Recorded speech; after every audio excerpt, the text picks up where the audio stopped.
I have a lot of people come up here and say things that I talk about rapture of the church all the time and before the 7-year tribulation, and they're like, well, I'm wrong. You know, Christ suffered a cross. Who am I to say that I'm not to suffer on a cross? It's what God told me in Scripture. Now, these are people that don't have discernment and don't study Scripture correctly at all. It's what Jesus Christ did on the cross for us. Ephesians chapter 2, verses 8 through 10 talks about we are saved by the gift of grace, not of works, lest any man should boast. It's what Jesus Christ did on the cross for us. He took on the sins of the world so that we are be saved. That doesn't mean we don't have tribulation in our life. You know, as a world, a lot of people are mourning Charlie Kirk. It's all over social media because he's a modern day martyr, but do you think he's the only one? There are many that are martyred. It's just that he has a large following. People have understanding of that.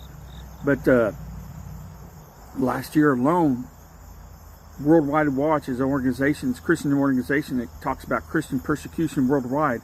Over 4,500 Christians had given their lives last year.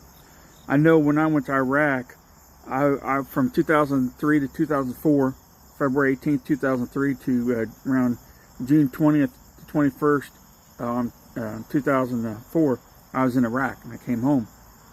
And during that period of time, I got to go home for over a week. We were there for over a year and got to come home R&R for a little over a week, and then I had to go back. And that was the hardest thing for me to get back on that plane and go back. I just lost two brothers of mine that I'd known for many years in Iraq, and then I had to be forced to come home. I didn't want to come home at the time. I wanted to wait till it was over if I was going to make it, because I didn't know if I was going to make it. So we went and came back, and I met a pastor on the plane that was going to Iraq. And he talked about, you know, being a soldier, you're a hero. I'm saying, you're the real hero. You're working your soldier for God.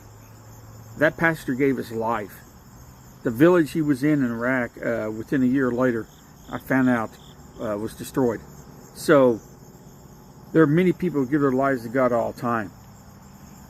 And to come here and attack this channel and say that I'm wrong and I'm false in teaching that the rapture of the church takes place before the 7-year tribulation, saying that we don't suffer. People suffer every day for born-again Christian. And those that give their life for God, there's a purpose for everything. And people out there says, I don't do much of a difference. I might have health issues or this and that. You're a prayer warrior. You make a difference. You're special because you belong to God. And Jesus Christ gave his life for you. We cherish and have blessings in that. Know that soon we'll be up in heaven with our Father.